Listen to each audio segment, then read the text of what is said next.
Sir கொள்கை பரப்பு செயலாளர் ஆகிட்டு நீங்கள் போய் கொடுக்குற பேட்டி சார் அது நீங்கள் தனிப்பட்ட கருத்து இது என்ன எனக்கு புரியலை. நீங்கள் இது தெரில எனக்கு. ஒருவேளை எம்எல்ஏவா ஜெயிச்சு நமக்கு பெருமை கிடைக்கிறது கஷ்டம், எம்எல்ஏ தனி எலெக்ஷன் முதலமைச்சர் தனி எலெக்ஷன் நமக்கு ஈஸியாக கிடைச்சு நினைக்கிறாங்களோ, முதலமைச்சர் ஸ்டாலின் வர்சஸ் விஜய்னா ஈஸியாக கிடைச்சு நினைக்கிறாங்க அப்படி நினைக்கலாம் ஒருவேளை. அப்பவும் ஈஸியாக நடக்காது சார், இதுனா ரொம்ப போச்சு சார். அப்படி நம்புறாங்க. அப்படி நம்பினாலும் குழந்தைத்தனம் தானே. நான் என்ன சொல்கிறேன் சார், அவரவர் ஒவ்வொரு துறையில் ஜாம்பவான்கள் சார். விஜய் சினிமா துறையில் ஜாம்பவான், அதில் யாருக்கும் மறுப்பு இல்லை. யாராவது சினிமாவில் அவர் ஒன்றுமே இல்லைன்னு சொன்னால் நானே சொல்லுவேன், என்னங்க விளையாடுறீங்க, எவ்வளோ பெரிய உச்ச நட்சத்திரங்க, இன்றைக்கி எவ்வளோ குழந்தைகள் எவ்வளோ இளைஞர்கள் அவரால் இருக்கப்பட்டிருக்கிறார்கள் நான் சொல்லுவேன். அரசியலில் ஜாம்பவான் ஸ்டாலின் தான். தமிழ்நாட்டு அரசியலில் இன்றைக்கி தேதியில் மிகப்பெரிய ஆளுமை மிக்க தலைவர் ஸ்டாலின்.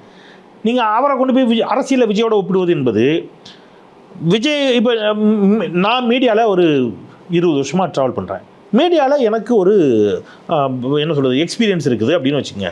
இது மீடியா எக்ஸ்பீரியன்ஸ். இந்த மீடியா எக்ஸ்பீரியன்ஸ் விஜய்க்கு இல்லையே நம்ம ஒப்பிடக்கூடாது, விஜயனுடைய நடிப்பு எக்ஸ்பீரியன்ஸ் நமக்கு இல்லையே நம்ம ஒப்பிடக்கூடாது. அந்த மாதிரி ஒன்னோட இன்னொன்று ஒப்பிடுறது இருக்குல்ல தப்பு.